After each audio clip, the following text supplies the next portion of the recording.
সেই অবধি মাইনি বাজার যে কেকটা রিসিভ করার কথা সেটা বাঘাইছড়ি যাওয়ার পথেই ছিল। সেটা কিভাবে আজকে এই ভিডিওর মাধ্যমে বলবো। তো আমরা কিন্তু রেগুলার মাইনি বাজার কেক দিয়ে থাকি। মাইনিতে অনেক কেক এই পর্যন্ত আমরা সেল করেছি, আর এখন পর্যন্ত আলহামদুলিল্লাহ অর্ডার আসে। সবসময় মাইনি বাজার কেক দিই। তো যেহেতু কেক সবসময় দেওয়া হয়, যারা লঞ্চে থাকে তাদের সাথেও খুব ভালোভাবে পরিচিত হয়ে গিয়েছি। আর যেহেতু আমরা লঞ্চে কেকটা দিয়ে আসলে সেখানে আমাদের একটা ভাড়া দিয়ে আসতে হয়, তো সবসময় দিয়ে আসতে একটা পরিচয় হয়ে গেছে আমাদের সাথে। তো এই কেকটাও একটা অর্ডারি কেক ছিল, 1 পাউন্ডের একটা চকলেট ওভারলোডেড কেক। কেকটা ছিল জন্মদিনের কেক আর কি। তো কেকটা আমি ক্রাম্পড করে ফ্রিজে ভালোভাবে রেখে সেট করে নিয়েছি। এরপর এর উপরে চকলেট গানাশ ভালোভাবে দিয়ে দিয়েছি।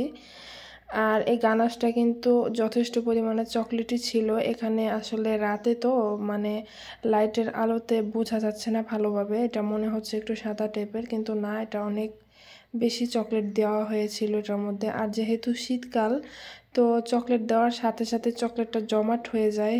চকলেটের কাজ করে একদমই শান্তি নেই এখন। যদিও টপার বানানোর ক্ষেত্রে খুব বেশি হেল্পফুল, কিন্তু এখন হচ্ছে যে চকলেটের যে গানাশ করি ওগুলার জন্য খুবই হার্ড হয়ে যায়। এরপর আমি কেকের উপরে যে একটা ফিনিশিং দিয়ে তারপর সাইডে হালকা ড্রিপিং এর মতো করে দিয়ে দিয়েছি। আর উপরে যে ডিজাইনটা ছিল সেটা দিয়েছি, আর নিচে যেরকম বর্ডার ছিল সেটাও দিয়ে দিচ্ছি এখন। আর ক্রিমটা হালকা চকলেটি ক্রিম, একটু সাদা টাইপেরই, বেশি একটা চকলেট ছিল না ক্রিমটাতে। তো যেরকম কালার ছিল আমি ওরকমই দিয়ে দিয়েছি। আর উপরের ডিজাইনটা করে এখন আমি উপরে যে চকলেট টপার ছিল ওগুলো বসিয়ে দিব। আর কেকটা আমার হাজব্যান্ড নিয়ে লঞ্চে দিয়ে আসছিল। তো লঞ্চ যখন মাইনি পর্যন্ত গিয়েছিল, আমরা যাকে নিতে বলেছিলাম সে আসলে ভুলে গিয়েছিল।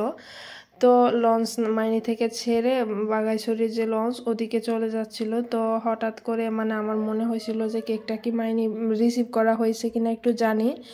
তো ওখানে ফোন দেওয়ার আগে দেখি লঞ্চ থেকে একজন আমাকে ফোন দিয়েছে যে আপু আপনাদের কেকটা কোথায় নামবে। তো আমি বললাম ভাইয়া কেকটা তো মাইনি নামবে। বলতেছে আপু কেক তো মাইনি থেকে কেউ রিসিভ করে নাই, মাইনি থেকে তো লঞ্চ ছেড়ে দিছে অনেক আগে।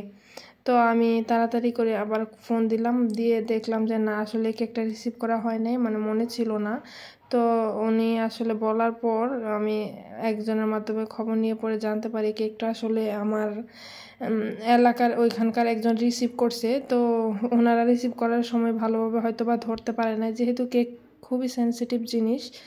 তো এই যে উপরে চকলেট টপারগুলো দেখতে পাচ্ছেন, এগুলো কিন্তু ভেঙে গিয়েছিল। 3টার মধ্যে 2টাই ভেঙে গিয়েছিল, ওনারা হয়তো বা ভালোভাবে ধরতে পারে না এজন্য।